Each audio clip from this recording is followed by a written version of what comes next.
ফ্রেন্ডের বাসায় দাওয়াত খেতে গেলাম এবং যাওয়ার পরেই তো ঘটলো এক মজার কাহিনী। তো তোমাদের সাথে আজকে সেটাই শেয়ার করব। So hello my lovely people, আশা করি তোমরা সবাই অনেক ভালো আছো। লাস্ট ফ্রাইডেতে আমার ফ্রেন্ডের বাসায় দাওয়াত ছিল। ও হঠাৎ করে আমাকে রাতের বেলা কল দিয়ে বলে যে কালকে সকালে আমার দাওয়াত। সো আমি ভেবেছিলাম হয়তো আমি যেতে পারবো না, কারণ আমি একটু সিক ছিলাম। দেন সকালে উঠে দেখি যে না, আমি অনেকটাই সুস্থ হয়েছি, তো আমি যেতে পারবো। দেন এই তো 12তে চলে গেলাম, ফ্রেন্ডদের জন্য ওয়েট করছিলাম, বাট ওরা এত লেট করছিল। যাই হোক, এই প্রথমবার আমি আগে এগিয়ে গিয়েছি কোথাও। দেন এই তো ওদের বাসায় চলে এলাম। যাওয়ার পরপরই আন্টি আমাদেরকে ওয়েলকাম ড্রিঙ্কস দিয়ে দিল। দেন এই তো দেখছিলাম আমার ফ্রেন্ড কত পড়াশোনা করে, বাট তলে তলে পড়াশোনা করে, বাট বলে যে পড়াশোনা করে না। যাই হোক, দেন আমরা খেতে বসে গেলাম। তো আন্টির রান্না অনেক মজা হয়েছিল সেদিন।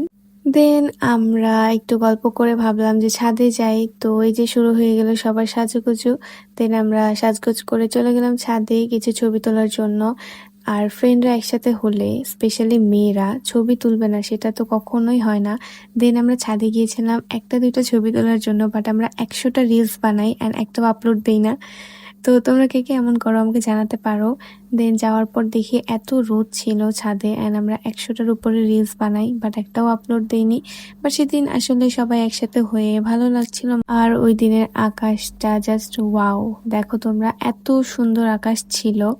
অনেকদিন পর এত সুন্দর আকাশ দেখলাম। তো সেদিন আসলে ভালোই গিয়েছে। তোমরা অনেকেই আছো যারা আমার ব্লগের অনেক প্রশংসা করো, তাদের সবাইকে অনেক থ্যাংক ইউ। অ্যান্ড তোমরা ইনবক্সেও আমার খোঁজ খবর নাও, যেটা আমার কাছে অনেক ভালো লেগেছে। তো আই হোপ তোমরা আমাকে এভাবে সাপোর্ট করবা। অ্যান্ড আমি ডিসিশন নিয়েছি আমি এখন থেকে আবার রেগুলার ব্লগ দেওয়া ট্রাই করব।